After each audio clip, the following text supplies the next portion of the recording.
It's 2025 and a new year means brand new opportunities. And for a lot of you out there, I know you've been thinking about one thing over the holidays, and that is starting your own business. But you have so many questions like how do I get started? How do I come up with a brand? How do I even sell stuff to people? And what am I even going to sell? Now take a deep breath. Shopify has got you. Shopify makes it simple to create your brand, open for business, and get your first sale. And you can get your store up and running easily with thousands of customizable templates. You don't have to be a coding nerd or a design geek to get this done. All you need to do is drag and drop. Shopify also helps with the details like shipping, taxes, and payments from one single dashboard, so you can focus on the important stuff, like growing your business. Established in 2025 has a nice ring to it, doesn't it? Sign up for your $1 per month trial period at shopify.com/truecrime, all lowercase. Go to shopify.com/truecrime to start selling with Shopify today. Shopify.com/truecrime.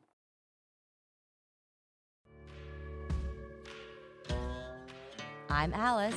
And I'm Brett. And this is the Prosecutor's Legal Briefs.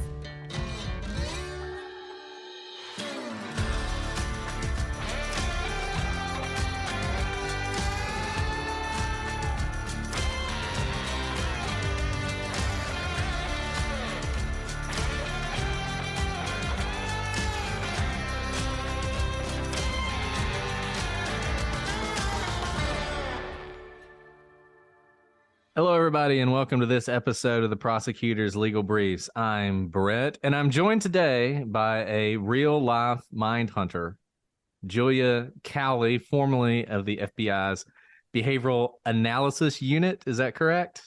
That is correct. Awesome. I'm retired. Retired. Yes, retired. 2 years retired. So I'm very proud congratulations. of that. Congratulations. Thank you. And this, behavioral analysis is a subject that comes up a lot. Sometimes I may be a little negative about it, and Julia's going to put me in my place and tell me exactly how this works. And hopefully you guys will find this interesting, because I know behavior, it's like the siren song. We all get drawn into it.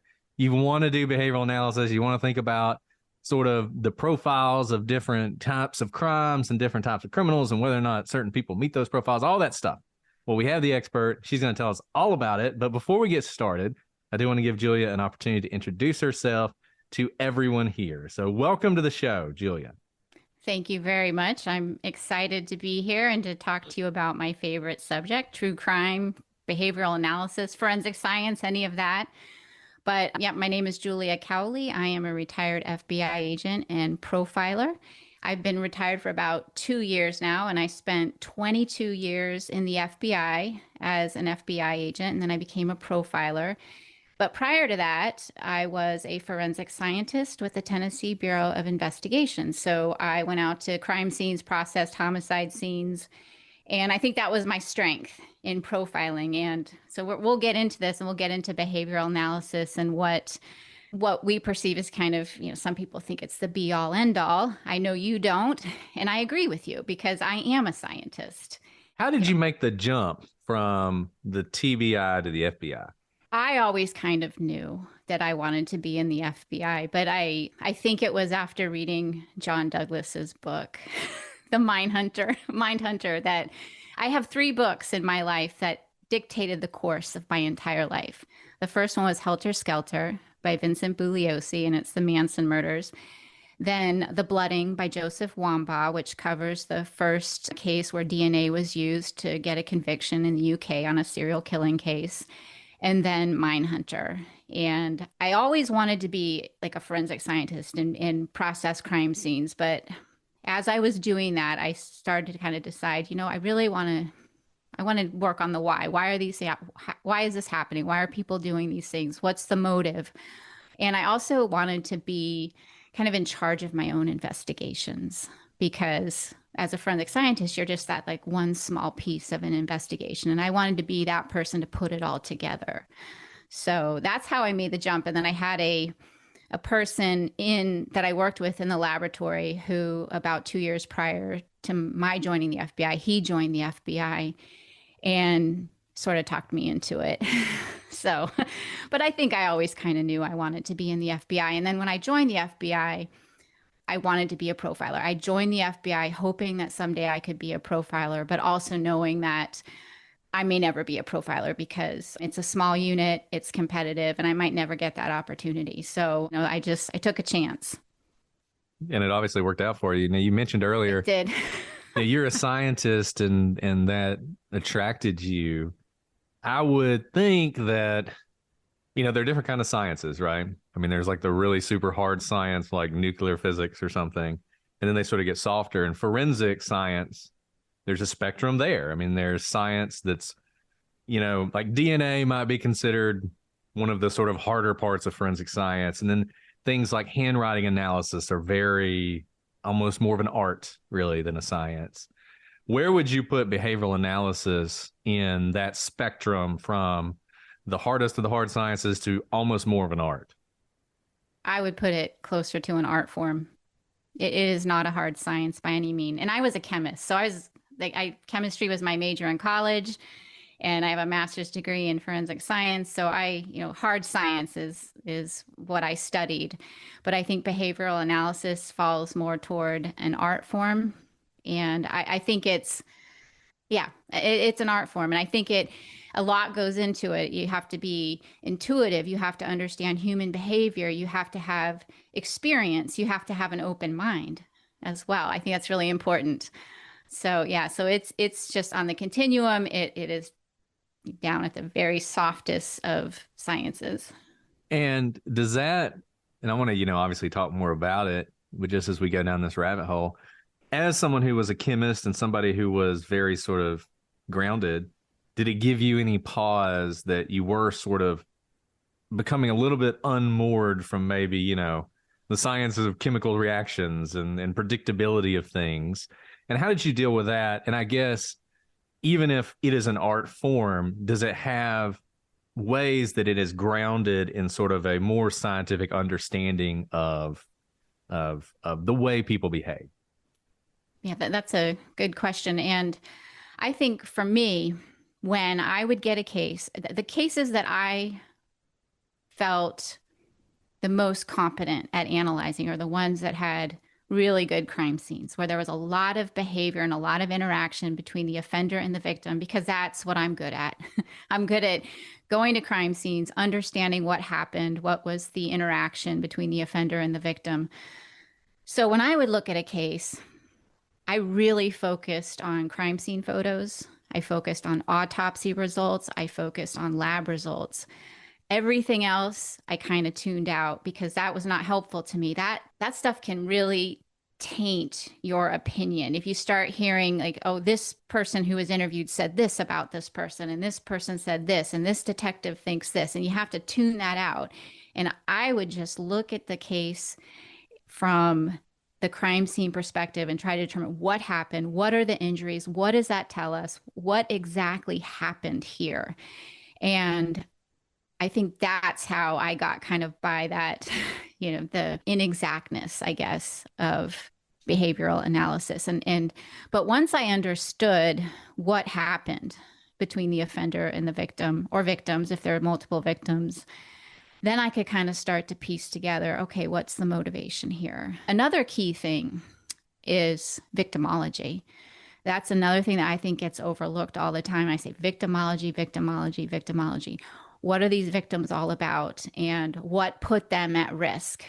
And I want to stop you there for a second, because this is something we've talked about on the show before, and something that really worries me. And I think it comes from a good place, but nevertheless, I think it makes crimes harder to solve, and it sets people up to be victims. And that's the difference between victimology and victim blaming. The difference between looking at sort of the risk factors and analyzing them in light of the crime and somehow saying, it's their fault this happened to them. Can you speak to that a little bit? And has that pendulum swung a little too far that we're so afraid that we would be blaming the victim that maybe victimology does fall by the wayside? Yeah, that's exactly right. I think those questions are hard to ask. Sometimes we have to ask victims what their sexual history is. How often do they go out? What were they doing? Who did they meet with? What is their lifestyle like? All these things go into it. And it's not only just the victims, if they're live victims, like if it was a sexual assault case or series, but, asking loved ones and friends and families of the victims. And nobody wants or often people don't want to say anything negative about the victim, but that's really important for us to know. And those questions can be hard, and it can sound like they're judgmental. And so I think as an investigator, it's important to let people know we're not being judgmental. We just need to know everything about this particular victim, because that's going to help us find the offender. Because the more you know about your victim, the more you know about your offender. And I'm a strong believer in that.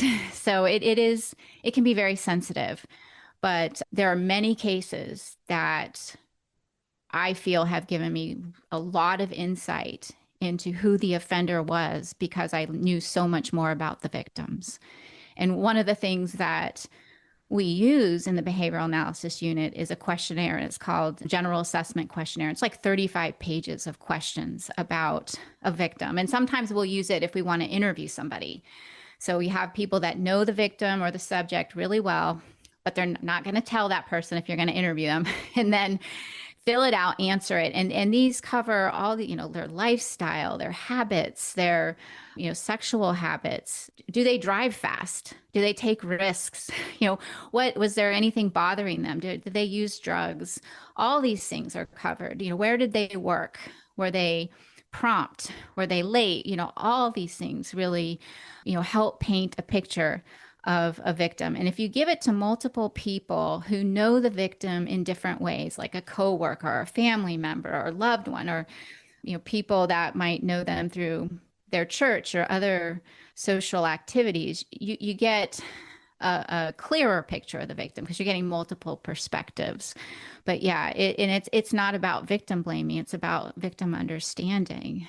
I'm so excited to talk to you that I basically just sort of dove straight in. Let's back up a little bit. And for people who don't know, can you explain sort of what is the behavioral analysis that the behavioral analysis unit does? And how is it distinct from maybe some of the more colloquial things we see, like blinking too much or blinking not enough, or using the past tense, or looking a certain way when you answer a question, that sort of thing? Is that the sort of thing you're doing, or is this something entirely different? So that's a different specialty. We don't really do that. I mean, sometimes you might notice that if you're watching an interview and you're like, oh, why'd they do that? Or, it might draw attention to it, but that's not what we do. What we're doing at the behavioral analysis unit is we are basically another set of eyes looking over an entire investigation. And the formal definition is like a comprehensive process of examination, evaluation, interpretation from a behavioral perspective of all the available facts, circumstances, actions, and evidence exhibited before, during, and after the commission of a crime.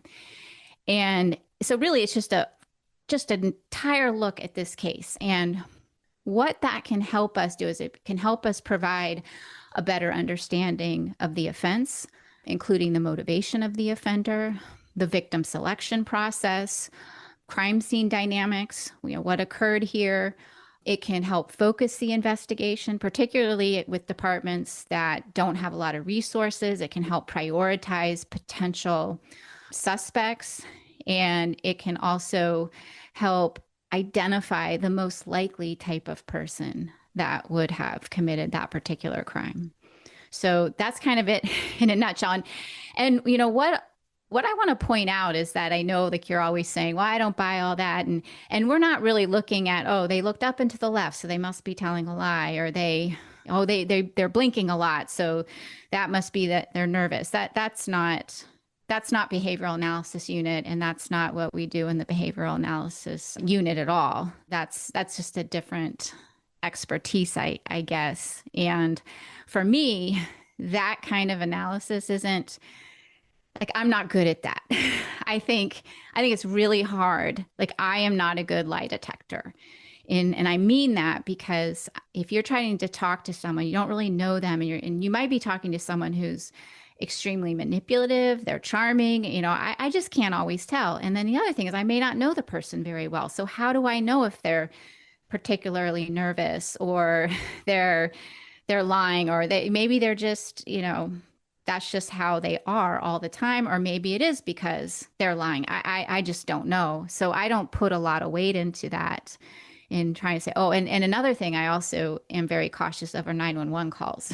I I hear so many times, oh, they're too calm or they're too upset. They're overacting. I mean, how do you know unless you actually know how that person is in a crisis, or you just don't know. And I don't put a lot of weight into it. Now, I may take that into consideration at some point. Yeah, that seemed kind of weird. And that does seem to fit what we thought.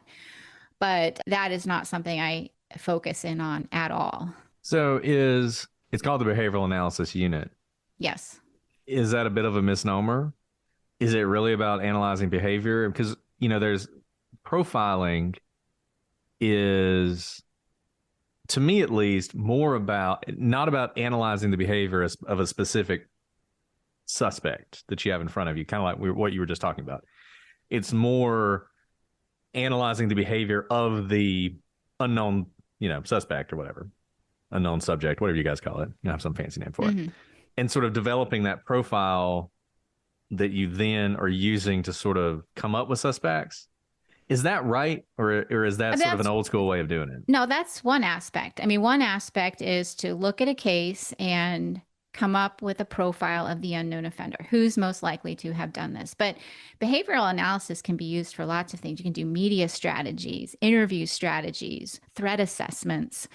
I mean, there's all sorts of things that are and services that are offered by the BAU, but the bread and butter is a profile of an unknown offender. You have a crime, you want to know what type of person committed that crime. And that's kind of that's profiling. The technical term, the FBI doesn't really, I mean, we all call them profilers or we call it profiling, but the official term is criminal investigative analysis. And I think that's probably more accurate. And it's really just an assessment. And it's just another set of eyes looking over an investigation. And we try to be unbiased. We're not in the middle of anything. We can kind of, take away our feelings. We haven't talked to anyone. We're looking from the outside.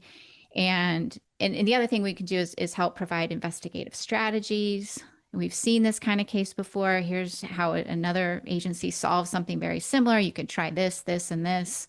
So there's all sorts of things that is encompassed by the term profiling, but criminal investigative analysis is a better way to describe what the FBI BAU does. So in talking about the things you do look for, we talked a lot about what the things you don't look for. I know Julia was telling me a great story about how when she first got to the FBI, one of her first jobs was to read through a bunch of John Douglas's old case files. You could write a book based on that. And he's written, 10 or something at this point. But so my recollection is he had sort of classified offenders as sophisticated and unsophisticated and organized and disorganized, I think. Is that still how you look at it? Has it become a little bit more robust than that? Or, are you guys still sort of proceeding along the same lines as maybe a lot of us, most of us, I think, who know anything about your unit probably learned it from John Douglas's book. So how have things changed and how have things not changed? I think that how things have changed is more of a continuum. So, and it is fun when I first got to the behavioral analysis unit. And then, it's kind of I think people think you join the FBI and you go right into the behavioral analysis unit. That's not what happens. I was an agent for 11 years until I applied to the BAU. And it's like any other job interview. I had to interview and go through a process. But when I first got there, so I wasn't a young agent. I was 11 years in the FBI, but they were going through old files and they wanted to determine if they were going to get rid of them or archive them because they had historical significance. And so it was kind of like, sorry, you're new, you have to go do this. And so they stuck me in the file room and I'm just going through all these old files and John Douglas's cases and some of the other people who helped start the unit. And they couldn't pull me out of there. I'm like, this is not punishment. I could sit here all day and read, but I would read the cases and it's very similar to what he wrote in his book about describing, well, this offender will be driving a red car because he'll be a flashy guy and flashy people drive red cars. Well, I mean, how many times is that really going to be right? You might be right in one case and you can, but that's just not an analysis we would do today. And, he did kind of start the terminology organized, disorganized. And there's different reasons for that, why someone might be organized or disorganized. And I do think, I used to think, well, you can't put a crime scene into a package like that, or organized offender or disorganized offender. It is kind of on a continuum, but in most of the cases that I worked on, you could kind of see like, okay, this person, this is just a mess of a crime scene. They left evidence everywhere. They left the weapon here. They left, it's just a mess. And they were not prepared for what happened. And they are not, and it could be that they're young, this was impulsive, they're on drugs or alcohol. There could be a number of reasons. Or you have offenders who, they brought the weapon with them. They took it with them. They didn't leave any forensic evidence. It was very careful. There was signs that there was a lot of surveillance beforehand. And that would be the more organized offender. And I did kind of find you could kind of sort of classify, this is a little more disorganized or this is a little more organized. And that starts to kind of help paint a picture. But before you can do that, Brett, you have to understand what exactly happened. And I have a case, it's actually up here where I live, and it was from 1992. And I was talking to the district attorney about it, and I just wanted more than anything to work on the case, but he was very territorial and he was just very nervous about having the FBI look at it. And a few years prior, one of the investigators at the time showed me the crime scene photos. He's like, can you just tell me what you think? And I looked at the crime scene photos. So I had a little inside knowledge, and the district attorney, we were at a meeting, we're walking out, and we just started talking about this unsolved homicide. And he said, man, she was just tortured. She was tortured. And I said, well, she wasn't tortured. I said that most of those wounds were probably accidental because she fought. She wasn't tortured. And it's very different between someone who's going to sit there and torture someone with a knife and someone who's fighting. And it was a very different. And so when I said that to him, I said, it's a very different type of offender who is going to torture someone versus somebody who couldn't control the victim. And most of these injuries are because she was fighting back. And so, he gave me the opportunity to take a look at the case, and I developed a profile of the offender, and it turned out to be accurate, and they caught him, not because of the profile. Profiles don't solve crimes, but it was accurate when they caught him, and he confessed. And it turned out through his confession, it happened the way I thought it happened. And that was based on piecing back together exactly what happened at the crime scene. And that is the most important thing, and to determine, do you have an organized or disorganized scene? Or, corresponding, do you have an organized or disorganized offender? Most cases will kind of fall on a continuum, but they'll kind of be on one end of the spectrum. So that is kind of accurate. It's just a little more fine-tuned now. So you mentioned that profiles don't solve crime. So what is I guess the first thing I would ask is, how do these cases come to the unit? What is the first thing you do? And what is the sort of ultimate goal? Like, what is the point of what you're doing as you are working to solve the crime? Well, the ultimate goal, I'll start there. It really depends on what the department is asking for. But I'll just talk about the unit I was in the Crimes Against Adults unit. And most of our cases were just unsolved homicides, often just single homicides. And usually they come to the unit because the police department, it's a cold case, or it's very unusual. And they've just kind of hit a dead end. They have no idea what to do. The psychic didn't work. So they come to BAU. And I'm not kidding. A lot of times they will consult a psychic before they'll come to the FBI.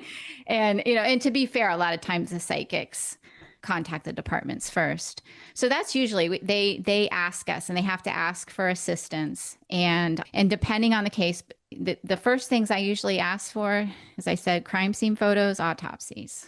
And then I usually want them to go back and do complete victimology if they haven't. Sometimes they do a really good job on victimology, but even when they do, I would usually ask detectives, please give out the general assessment questionnaire to 4 or 5 people that know the victim well and in different aspects of their lives, and have them fill it out. And then I would review those.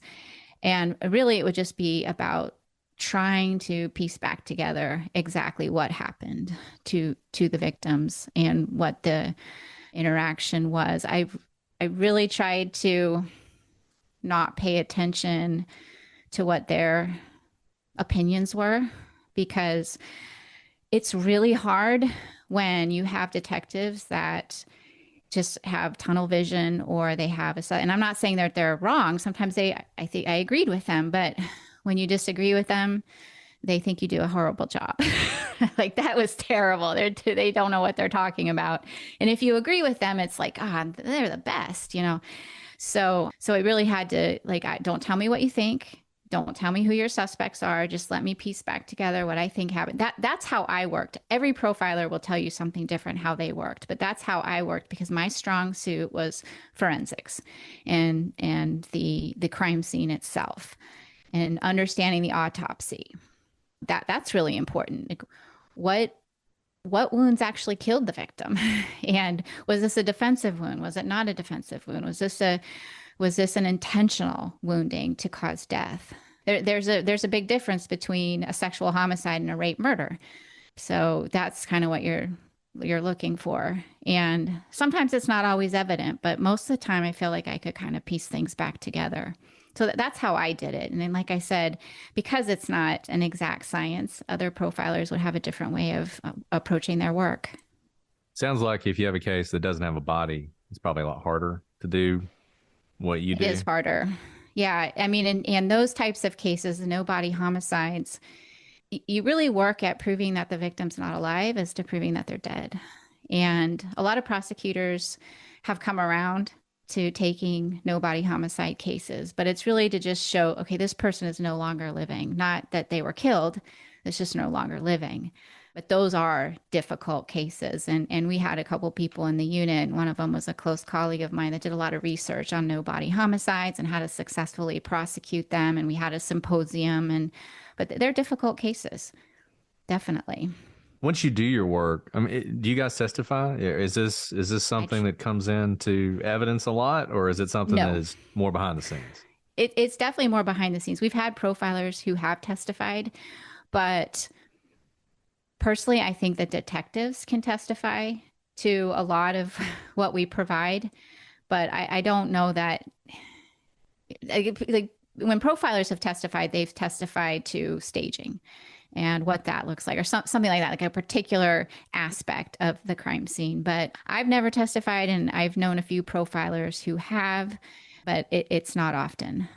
It's not often. And I really will always say, I think it's best that if there's going to be testimony, the detectives can testify to a lot of, the stuff we provided. So would you say that the main thing you normally provide is a guide for detectives to find the harder evidence, maybe to look at the right person and then piece it together through sort of the traditional way? It's like they didn't know who to look at, now they do. And because of that, they're able to find other evidence. Is that more typically how it's used? I think so. And just also, like, once you have perhaps like a profile of an offender, you have a better understanding of what kind of person you're dealing with, so that when you have to go interview them, you know how to interview them best. So that's also part of it, is helping, okay, how are you going to approach this person? And the goal is, how do we make this person as vulnerable to us as we can? So like, and with everybody, it's different. And I will say, like, every case is different. Every offender is different. Not every serial killer is the same. They're all very different. And the only thing that you can say about them is that they're all serial killers. But when you really look at their behavior and their offenses, you say, okay, they're very individual as well. And so, and this may just be the kind of thing that you can't explain. You just have to sort of figure it out over many years of experience. But my concern with a lot of any kind of behavioral stuff is just always exactly what you just said. Everybody's different. And so if you apply the same rubric to a crime, you might actually end up going down the wrong path, because this person is, one of the 5% who don't do that, right? I mean, just some of the things that people often throw out there, and I'd just be interested how many of these you agree with and don't agree with. So, and these are all things that come from John Douglas's book. So, so leaving the area of the crime, suddenly, like a crime's committed next door, and all of a sudden you're on a week-long vacation to Florida that you just planned. Or parents who wrap their children up in blankets before they bury them, or the staging things and putting various things in particular places and just all those things. Maybe it's even true that most people who commit those kind of crimes do that. But if you have one of the 10% who don't, isn't there a real danger that developing the profile will actually lead police down the wrong path? It can if you're wrong. So, I mean, those are just general. That's just very, very general. And that's not typically something that I would put into a profile, just like, oh, this person would have left town. I might put into it, these are possibilities. Like there may be a change. So if you have been interviewing people and you have a pool of suspects and one of them just left town suddenly, it's kind of maybe, and I always use the term prioritize that person until you can rule them out. And so some of that is true. Like when people commit crimes, it is stressful. Whether they plan to do it or not, it's somehow going to be disruptive to their life in some way, shape, or form. They're taking time out, whether they wanted to do it or not, whether it was planned or not. So there's going to be some change, something. Maybe they're not home during a particular hour or something like that. So in looking at those crimes, that's what you want to kind of point out. Do you have anyone that may have done this? It's not an absolute. Nothing is an absolute. Every single profile I always wrote, it's, it is more likely, or it is likely, or it is less. I was very careful. It's very careful with wording. So I think it's important though to recognize like these are some of the behaviors you might notice. So if you have a bunch of people that you're looking at, did anyone do these things? Did anyone suddenly dye their hair blonde? Like Scott Peterson. I mean, no one else did around. It was the pool water. I mean, so that's like, okay, let's just look at this person because that is a little odd.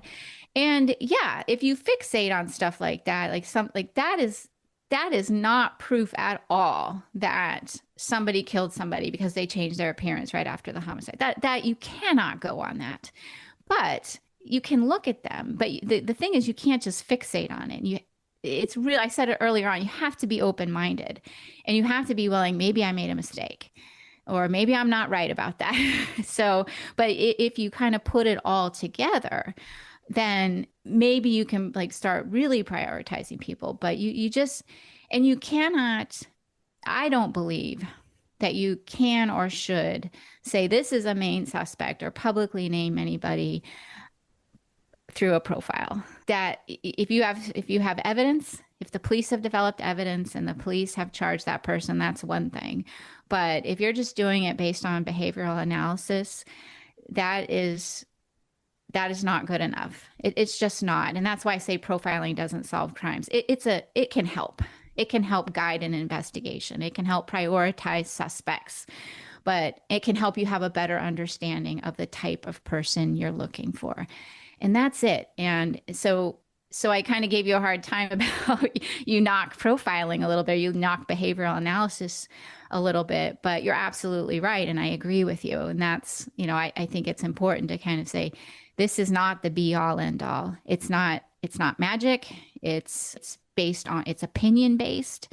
It's based on my experience. It's based on what I'm interpreting. Sometimes it can be based on the quality of the investigation, what the detectives are telling me. If they're telling me information that is inaccurate, then I'm not going to have an accurate profile. Or if a lab result was wrong or inaccurate or somebody messed up, I might not interpret the crime the same way. There's a couple things that come to mind. The first one is it sounds a lot like the way we used to talk about the sketch in the Delphi case, that the way to use the sketch is not to like do side by sides of, well, here's a sketch and here's a random person from the community. Well, they kind of look similar. Maybe that guy did it, right? We talked about how that's a really bad thing to do, and that's not how you're supposed to use a sketch. Kind of feels like the behavioral analysis is a similar thing, where you have sort of a sketch of the potential personality or actions of the killer, but it's not, you should just sort of, take that and try and, find random people.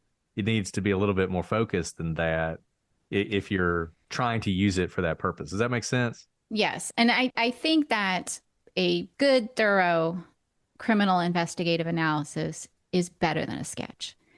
And I think if you had the opportunity to read some of the reports, you would just be like, this is very thorough, very in depth. Every opinion they're putting in here, they're backing up with evidence from the crime scene. And some of it is just behavior. Like, how did this person act, or what did they do? And so, like, for example, Joe D'Angelo, the Golden State Killer, one of the things that I think was key about him is he never sexually assaulted a victim until after he spent a significant amount of time ransacking the house. Every single time. Never did he sexually assault someone first. And so as I was going through the cases, I think I got through about 15 of them, and I realized, wow, he doesn't sexually assault unless he's ransacked. So let's say you're looking at another crime and you're like, okay, this is a sexual assault, but he sexually assaulted and then he stole a little money. That's likely not the Golden State Killer. So it's this kind of, so it's a little bit better than a sketch. And there was a lot more to it. Like when you put together like who a person is, what their personality is going to be, but it's a lot more thorough. I mean, my analysis of Joe D'Angelo was way better than any of the sketches that came out about him or came out, because those sketches were, I mean, really the most accurate sketch was the one of him in a ski mask. And that was of little value. Right. So I think there was one that I thought, oh, that's not too bad. But for the most part, none of the victims really saw him. I thought one of the most accurate sightings of him, like I thought it was really him, and I thought someone really saw him, was in Visalia. So that was before he even had moved up to California. He was still a ransacker. But in terms of like you said, comparing him, I do think that an analysis is much better than a composite. I think because it really is based on the evidence from the crimes. And it seems like the quality of your analysis is really going to depend on how good a job the police department did in investigating in the first place, because the better information they're giving you, the more you can do with it, and the more specific you can probably be, right? You can go beyond those sort of, well, look at everybody who was in the search party, to a much more definitive profile. It's like the whole garbage in, garbage out thing. If you don't have good basic information, you're not going to be able to work magic.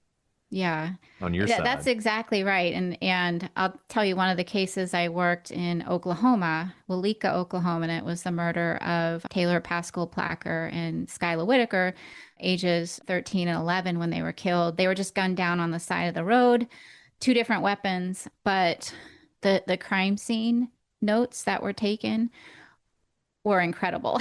And there were because I had photographs, but there were some things I had questions about the photographs, and there was a bullet hole in the groin of the victim, but there was no corresponding hole. But you could not tell that from any of the photographs. So I was like, is there a hole in the shorts, or did somehow the offender stand back and aim, or did the offender move the shorts and shoot the victim in the groin?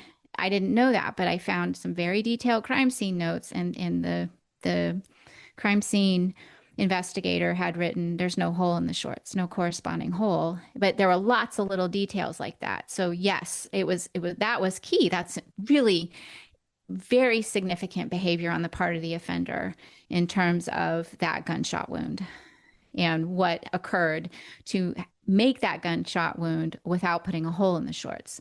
So to just have a really thorough crime scene investigation like that absolutely made my product and my work product much better. Were they able to get to the bottom of who did that and why? They did.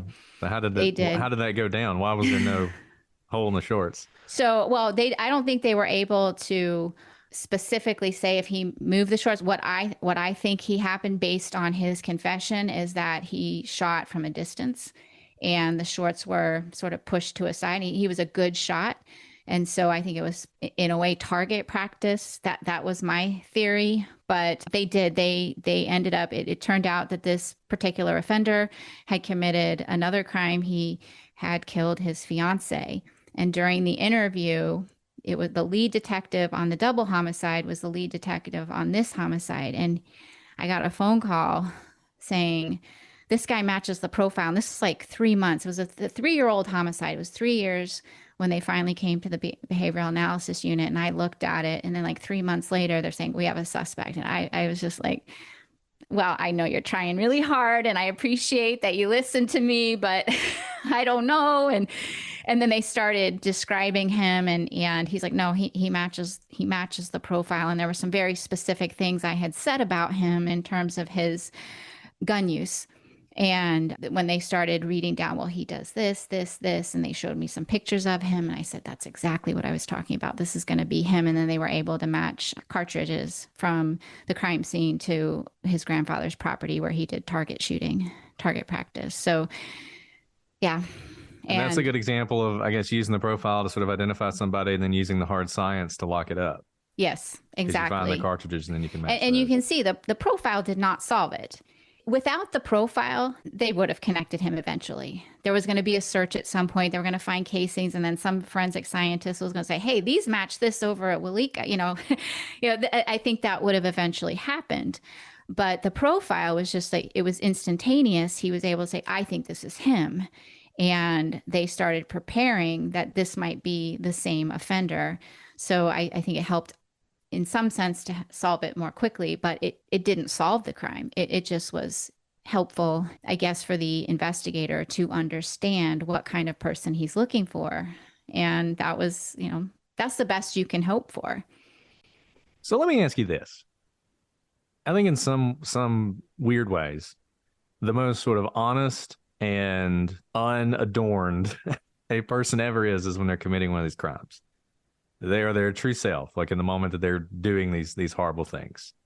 Yes. And I would think that the person they are, particularly the ones who are really, difficult to figure out, the person like a BTK or something, the people who they are when they are committing the crime is not the person they are in everyday life. So how can you use the profile, which is really of the person as they're committing the crime, to identify the guy in everyday life? Does that make sense? Yes, it does. And, I think that it's almost impossible sometimes to hide yourself. Like, I think your personality traits and characteristics are reflected in your patterns and behavior, your repeated patterns of behavior. So I just want to give an example, like a perfect example. So if you're willing, and I'll just use an example of the case that I just talked about, to shoot an 11-year-old girl point blank in the head after she's already dead, what does that say about you? It's not hard, it's like you don't care. You don't care about anything. And that kind of person is going to stand out. Even if they are charming and they seem normal, there is somebody's going to notice something. And sure enough, this guy, when they started interviewing people, he had an ex-girlfriend. And she said, well, I tried to break up with him and he pretended to shoot himself in the head when we were on the phone. And she's like, that was a huge warning sign to me that this guy's crazy. But I mean, it shows you that those are the types of things that you're looking for. And when I did the profile, I said, this is going to be somebody who, there is going to be something that stands out. And you can't say exactly what it is. And of course, most of the time you're not thinking, well, he just did this over the phone with me. He killed those two little girls. People aren't going to necessarily put that together, but that's what we're talking about. We said, this is not a normal person. This is somebody who is, if they're capable of this, there's going to be other things in their lives that are going to be recognized by others. And those other people may not actually be putting that together, but it's going to be there. There's no doubt about it. BTK did not walk around normal. It's like, there are lots of stories about him being sort of, maniacal about the length of grass and stuff. One woman thought that he killed her dog and poisoned her dog and things like this. And so there's always something that kind of stands out about offenders. And same thing with like Joe D'Angelo. Throughout the course of his crimes, one thing that kind of became clear to me is that when he was confronted and he got nervous and stuff, he just kind of lost it. He would mumble, he would sort of implode in a way. And I thought this was a characteristic that other people will see in him. When things aren't going his way, he is not going to appear normal. And sure enough, witnesses came forward and said, well, I'd see him in his backyard mumbling, and then he'd call and he'd threaten his neighbors on the phone to kill them and things like that.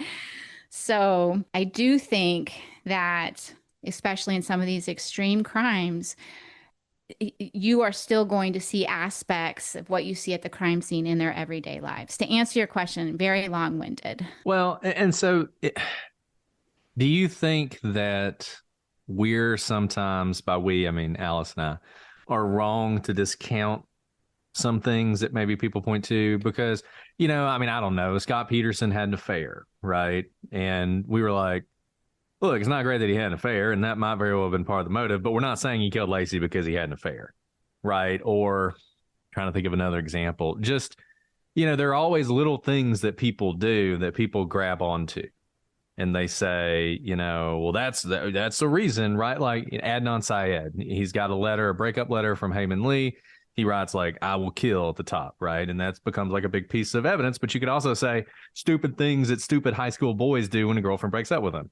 How do you separate that, just stupid thing stupid boy does, to what you're talking about, which turns out maybe to be the key to identifying who does it or who did it?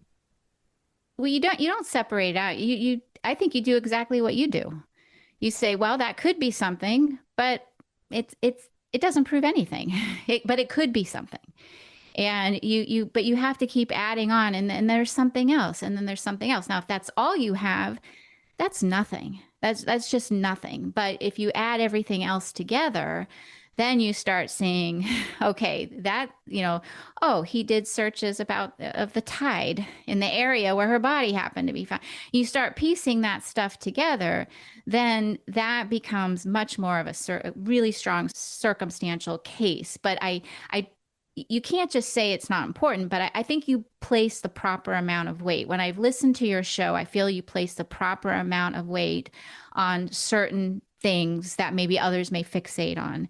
I think you do a very good job of that, actually. And what's funny, and I think I've told you this, is that you guys do behavioral analysis.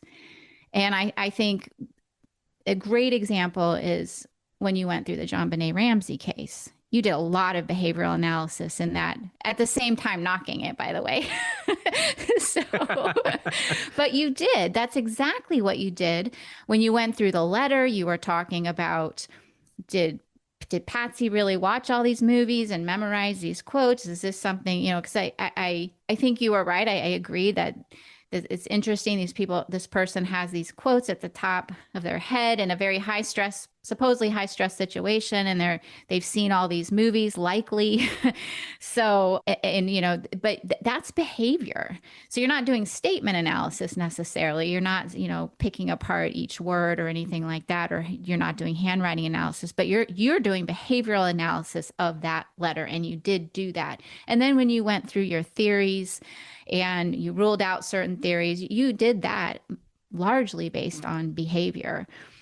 So, but like I said, you do a good job of giving the proper weight to certain pieces of evidence and not over assigning significance to other pieces. You do a good job of that.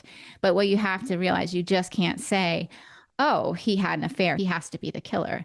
That's just not good enough. You cannot fixate on that. It certainly will prioritize him at some point. You got to rule him out, so. Right. Yeah. Well, let me ask you some unfair questions, and feel free to say, without all the information, I can't do it. So who killed JonBenet? Be the first one. Oh, so I don't know who killed JonBenet. I don't know if I'm in the minority on this. I don't believe a family member was involved. So, and I'm going to caveat everything. I did not work on the case. I typically do not comment on fast breaking, ongoing cases because I know there's so much I just don't know. I think there's a lot of stuff on JonBenet out there, and it's so old. I don't think commenting is going to hurt anything at this point. So I'm okay to comment on that. But I do. So again, I think I'm probably in the minority of maybe colleagues or predecessors, but I believe it was an intruder. And I largely base that opinion on the fact that I believe it was a sexual homicide. And I don't buy into the fact that this was an accident staged to look like a kidnapping, staged to look like a sexual homicide. That just seems extremely unlikely to me. What I think it was a sexual homicide disguised to look like a kidnapping. And So that's interesting. So you think the intention was always to kill her, not to take her? yes, I think the intention was to. There's a sexual motive. Now, whether that offender had intended to kill her or sexually assault her, I don't know. I would say that it's likely intentional, but I think the motive was sexual and there was going to be a sexual assault, and the offender planned that. The way I always read the note, and I've read the note a million times like everybody else. And before I became a profiler, I took a forensic linguistic class at the FBI's behavioral analysis unit. And we did go through the note, and we went through the note with profilers who were much more knowledgeable in forensics and forensic linguistics than I was. And, at the time, I just thought, this just seems like somebody writing this note saying, look at me, I am a big, bad kidnapper. I'm not a child sex predator killer. Like, I really is I just represent like, a small foreign faction. it's and I'm not saying anything that other people probably haven't said, but it's just really trying to draw away from the fact that they are a sexually motivated child killer, and they want to be viewed as this big tough. It's overcompensation, and that's the way I viewed it. I really thought I listened to your show when you talked about somebody had to go in there and kind of already know these movie quotes. They didn't just come up with them, like out of the blue without having watched those movies. And I think I've seen every one of those movies, but I wouldn't necessarily pull out all those quotes. Maybe, don't attempt to grow a brain. I might have remembered that one, but the rest of it, it's just, I wouldn't have necessarily known. And I think, so any casual viewing, but I do agree that it probably was somebody that had seen those movies multiple times. They probably had a fixation on kidnappers and being cool like that. And probably because they're pretty ineffective themselves. They probably could never carry out something like that, like in their fantasy world. And that's the point of the note. I think it's very much fantasy driven, but the references to Mr. Ramsey, I'm not entirely convinced this was about Mr. Ramsey. I think that there's definitely, even though the note kind of starts out with, we respect you, but not your business. And then by the end, it's sort of, degrading, I guess, to somewhat. But I do think that the killer had some sort of weird respect. Like, this is a very powerful, successful man, and I am nowhere near that. So I'm going to at first say, like, I respect you, but not your business because I'm like you. And then by the end, he's just like, you're just nothing to me. So I really do think it's just somebody who sees somebody like John Ramsey and at the time felt very inferior to him. But I don't know necessarily that he personally knew him. And I wonder, and this is where I go to, like, what was in the house, what that the offender could have seen. And I don't know if there's anything in that letter that he actually personally had to know John Ramsey. Like, there could have been documents left out. There could have been something that referenced the South, or there could have been a bank statement. I don't know that. So it could be like, no, there's nothing there. So if there's nothing there, he could have referenced, and I would say, okay, he knew John Ramsey. But what I will say is that there are types of burglars that go into homes and they really draw a lot of, I guess, sexual gratification from being in someone's home, occupying their space, looking through their things. And you saw this with Joe D'Angelo. He would go into people's homes and he would see a photograph and then he'd reference something. And a lot of victims said, he must know me. He must have seen me here. He must have seen me there. But he was just really good at picking up on the surroundings of the home because he was a burglar. He liked to look at things. And so when I read the letter, and I've read it multiple times over the years. I thought, is this really something where he actually had to know John Ramsey? I don't know. What I do think is that he likely did surveil the house and knew they were going to be out, or had gone by the house and realized, oh, they're out and this is going to be the night. There's some kind of knowledge there, I think, to have that level of comfort to spend that amount of time in the house. And to be fair, that's one of the reasons why a lot of people thought it has to be a family member, because the killer spent so much time in there. And so it's not an intruder. But if we're going to go with the intruder theory, it is someone who was comfortable in there, and likely comfortable because he either watched the house or had been in there at some point, or spent a significant amount of time in there before they came home, and was able to just kind of maneuver around and feel comfortable. And probably if he was watching them that night leaving, he probably could have said, oh, they're going to be gone for at least a couple hours. But that's sort of my my take on it. If it was an intruder, is that the kind of person who does that once and never does it again? Oh, yeah. So the fact that you don't see, any other utterly insane ransom letters in a sexual killing doesn't necessarily mean that, that was all staged, and it wasn't. They're actually, you think in your mind, it could be somebody who did this once and then yes, they've lived off that thrill for the last 30 years or whatever. Yeah. Or this did not turn out the way they really wanted it to. The fantasy is never as good as reality. So it could just be, but yes, I know it seems like, okay, if this person did this once, they would have had to have done it again. And it is possible, but it's also very possible that he never did anything else again. And I can draw from real life cases that I have worked on where you had a very horrible crime, a kidnapping, a rape, and a murder, and DNA left. And then when they catch him, I don't know, 30 years later, there's no other crimes they can connect him to.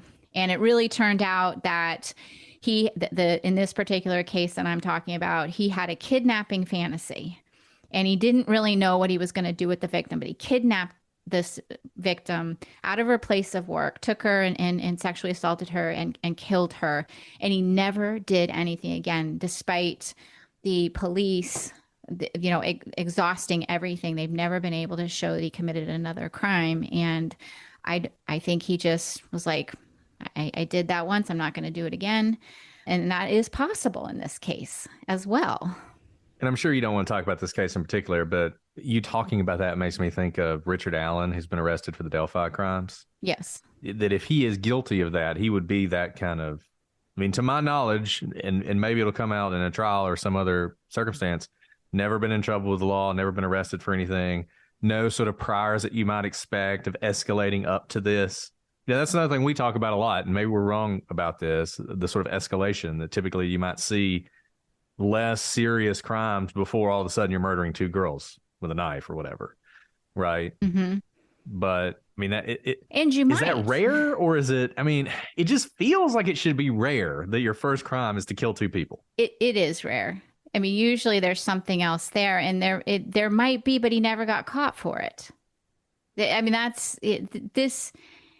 The person who's going to kill two people, two girls, whatever, anybody who's just going to go out, there is something else going on there. There's going to be something, and we just don't know what it is. And I don't know specifics about him at this point. I know specifics about the crime scene and that stuff, but in terms of his life and who he is, I don't know. But I would just be very surprised if somebody doesn't say, like, they had some sort of interaction that wasn't right, or there's some sort of crime that he has committed that we're just not aware of. So, but yeah, there is often escalation. Most often, like, serial rapists and serial sexual killers start out as burglars, and you don't necessarily tie that to them because that seems like nonviolent.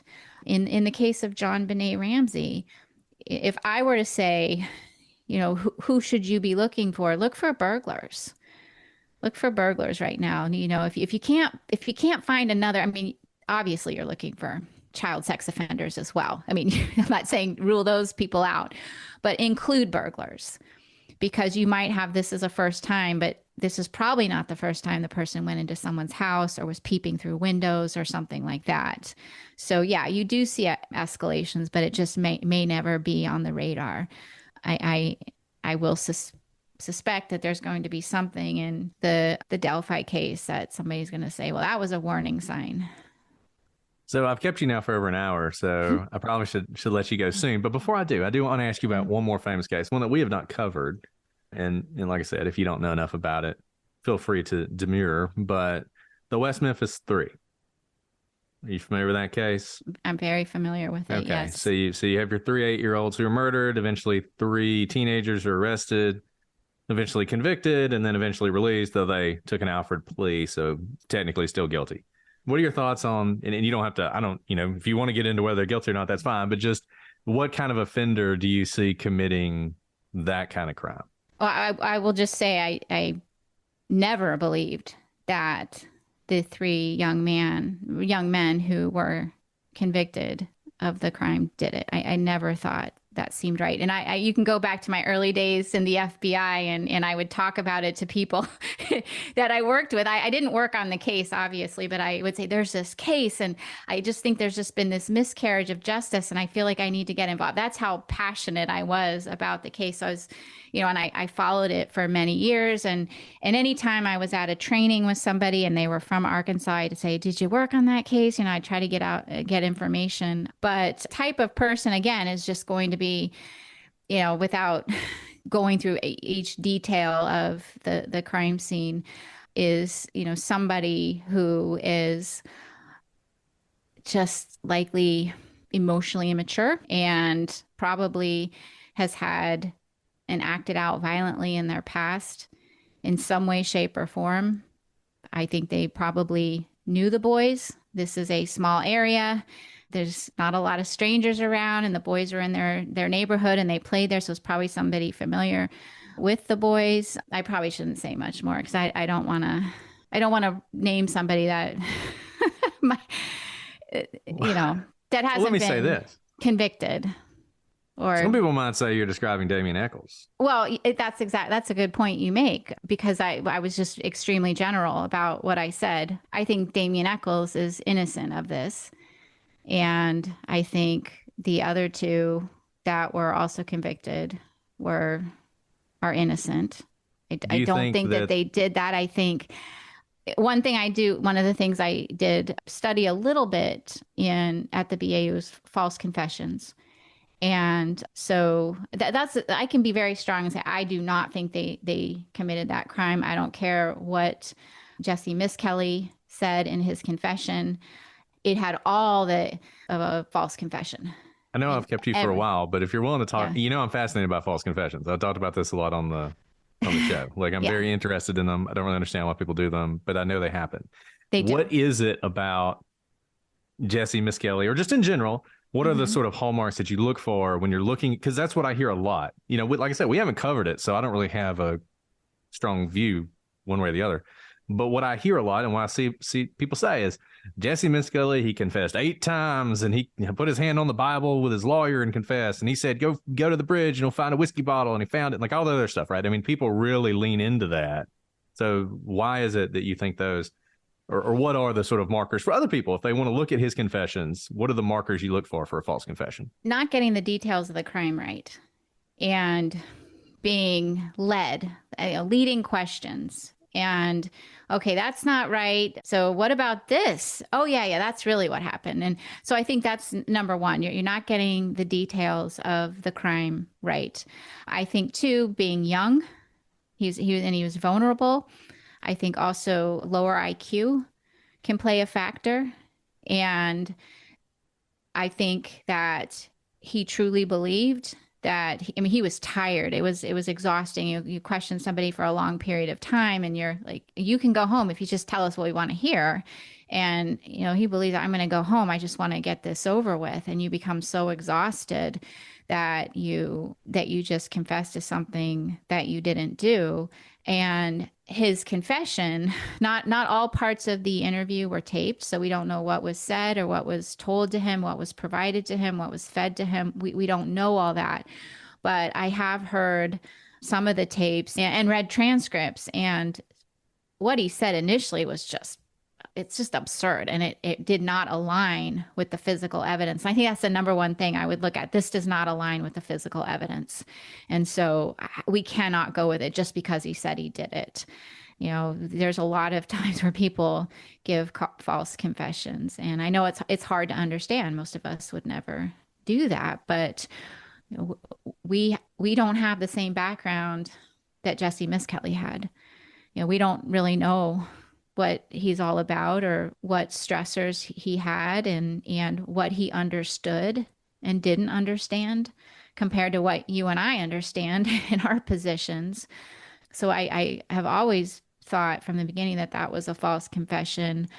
I didn't see this as a cult killing. It just didn't. The evidence didn't really align with that. That just seemed pretty outlandish, and there just wasn't evidence to back it up. So I had always thought that they were innocent without knowing a ton. You think it's one killer? Likely, yeah. And I think it's one, and I'll just say that one of the things we really rely on is statistics. And even when you have multiple victims, most of the time, statistically, it's one offender. And unless you have some irrefutable evidence that there's two offenders, you always just kind of say it's likely one offender. So yes, it's likely one offender. And I do think that they're offenders, even though there's three kids, somebody in a position of authority, somebody that they're afraid of, someone that they listen to, can control three little boys, especially if they think they're in trouble or they're going to get in trouble, or they know like if they'll just listen and obey an adult figure that they've probably had prior interaction with. So I would lean statistically on likely one offender. Yes. And probably somebody that lived right in the area that these boys lived in. Yeah. It's probably right under the nose of the community. So when we cover that case, you'll have to come back on. I'd love to hear you cover the case. I would be very interested in hearing how you guys go through it, because I think you do a good job. You do a lot of behavioral analysis, and you just don't know. Now you're going to catch yourself as you do it. I'm going to start and that's okay. Stop talking so bad about behavioral analysis. Well, I mean, you do it. And I just don't think you realize when you're doing it, but that when you go through your cases and you're saying, okay, what's more likely happened, what didn't, you're relying on behavior. You are. I mean, sometimes you're relying on, okay, this is proven from the investigation or forensically or something, but often you are relying on behavior and your own experience and your own knowledge and expertise to say, okay, that probably didn't happen. This is probably what more likely happened. And I do think the way you went through the John Benet Ramsey case highlighted that the best. And whether I agree with you or not, you did a very good job of going through each theory, and you did that behaviorally, focusing on behavior. Sorry. Well, I won't take that as an insult. It's not. It's not at all. So I think you're a natural born profiler. Well, but maybe, I mean, maybe the way the next life. Yeah. Well, the way you and Alice go through the cases is very similar. I mean, you obviously look at things, through legal perspective and prosecuting the cases and stuff like that. But you do go through the cases very similar to the way that we would go through a case at BAU and come to a conclusion or come to, okay, this is more likely what happened. And we list out those reasons. That's exactly what you do on your show for many of the cases, especially the ones that are unsolved. And you do the exact same thing. So, well, and you Julia, do it very well.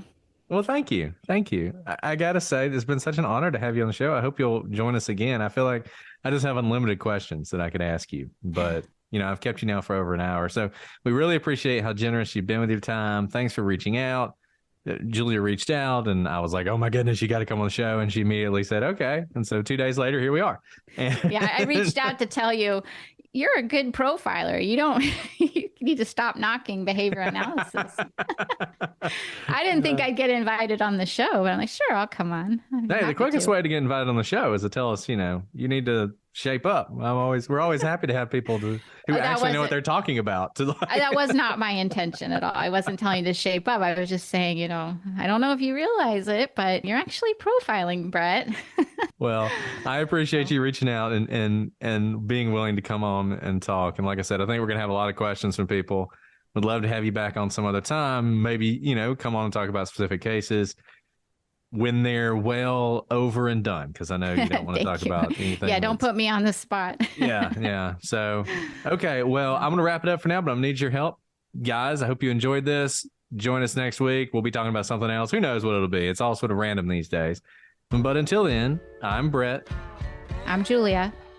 And this has been the Prosecutor's Legal Briefs.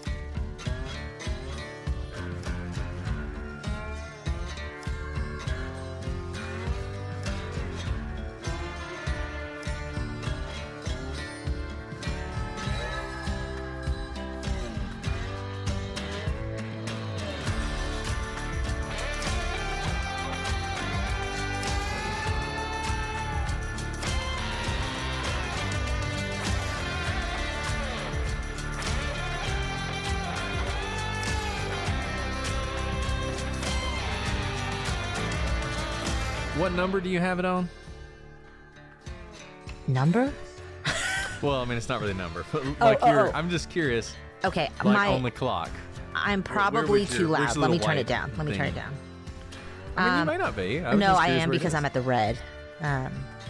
When I'm talking right into the microphone. Mine is. I mean like your actual like twisty knob. No, I got you. Okay, now I am at probably a 4:30. Okay, I would say move it back to 3. I agree because it looks 3. loud.